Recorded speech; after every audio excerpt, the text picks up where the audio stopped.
उनके प्रति दुख प्रकट करने के बजाय माननीय मुख्यमंत्री और डिप्टी सीएम ऐसा विलाप कर रहे हैं अतीक अहमद के मरने पर जैसे लगता है कि उनका कोई सगा रिश्तेदार की मौत हो गई हो। दिग्विजय सिंह ने कहा ओसामा जी और डिप्टी सीएम करें अतीक जी। एक गुंडा, माफिया, आतंक, अत्याचार, अधर्म का प्रतीक गैंगस्टर का अंत होने पर ये लोग बहुत दुखी है। कैसे मारा गया ये महत्वपूर्ण नहीं है, एक आतंक का पर्याय मारा गया, एक गुंडा मारा गया, गैंगस्टर मारा गया, उसके प्रति दुख प्रकट कर रहे हैं और ऐसे विलाप कर रहे हैं जैसे लगता है कि उनका कोई सगा रिश्तेदार की मौत हो गई हो। और मित्रों, कल जो मुख्यमंत्री ने ऐलान किया मुआवजे का,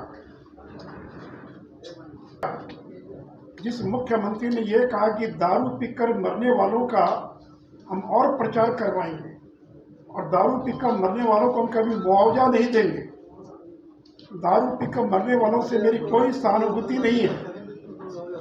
और एक बार उन्होंने 19 दिसंबर 2022 को कहा अवैध शराब से मारे गए लोगों के परिवारों के लिए मुआवजा मांगना उसी तरह है जैसे किसी बम बनाने और उसे लगाने वाले के लिए राहत मांगना।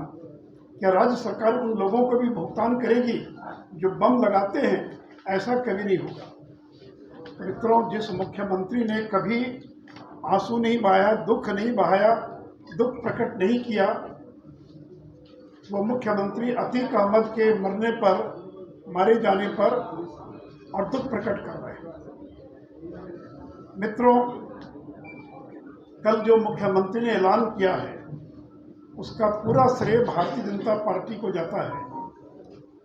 सरकार ने कल ये स्वीकार किया कि अभी तक 199 लोगों की मौत हो चुकी है, जबकि भारतीय जनता पार्टी के अनुसार 500 से ज़्यादा लोगों की मौत जहरीली शराब पीने से हो चुकी है।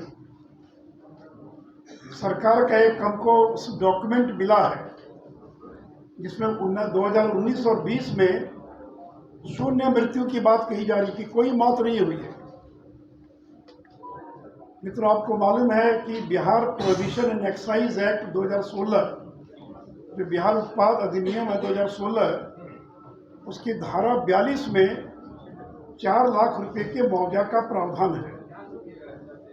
उस धारा 42 में यह भी प्रावधान है कि अगर जहरीली शराब पीने से कोई अगर गंभीर रूप से घायल हो जाता है या बीमार पड़ जाता है तो उसको 2 लाख रुपए तक की मदद की जाएगी और सामान्य रूप से जो पीड़ित है उसको 20,000 रुपया का प्रावधान है। तो मरने पर 4 लाख, आंखों की रोशनी चली गई, गंभीर रूप से घायल हो गए, दिव्यांग हो गए, विकलांग हो गए तो 2 लाख और सामान्य स्थिति में 20,000 रुपये का प्रावधान है। लेकिन बिहार सरकार ने अभी तक जिनकी आंखों की रोशनी चली गई, जो गंभीर रूप से बीमार हो गए, जिंदगी भर उनको इलाज कराना पड़ेगा, उनके लिए किसी प्रकार की घोषणा नहीं की गई है।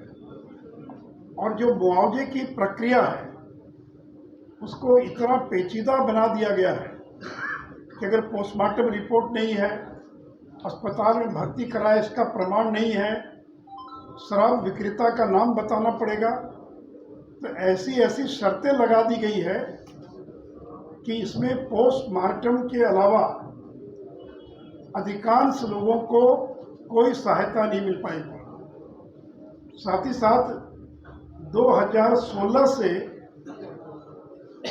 जब से ये कानून बना तब से उसी साल मुआवजा मिलना चाहिए था 2016 से, जो 17 में मरे, 20 में मरे, लेकिन सरकार 3 साल, 4 साल, 5 साल विलम्ब से मुआवजा दे रही है।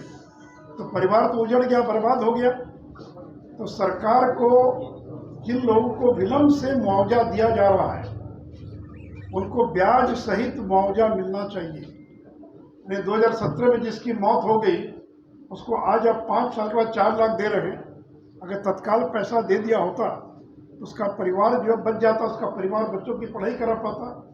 तो इसलिए वैसे लोगों को चूंकि आपने विलंब किया है देने में, कानूनी प्रावधान है, आप देकर कोई एहसान नहीं कर रहे हैं, क्योंकि एक्साइज एक्ट की धारा 42 में प्रावधान है। अगर प्रावधान नहीं होता तो 2016 में गोपालगंज के खजूरबन्नी में 19 लोग जो मरे, उनको 4 लाख का मुआवजा क्यों दिया आपने?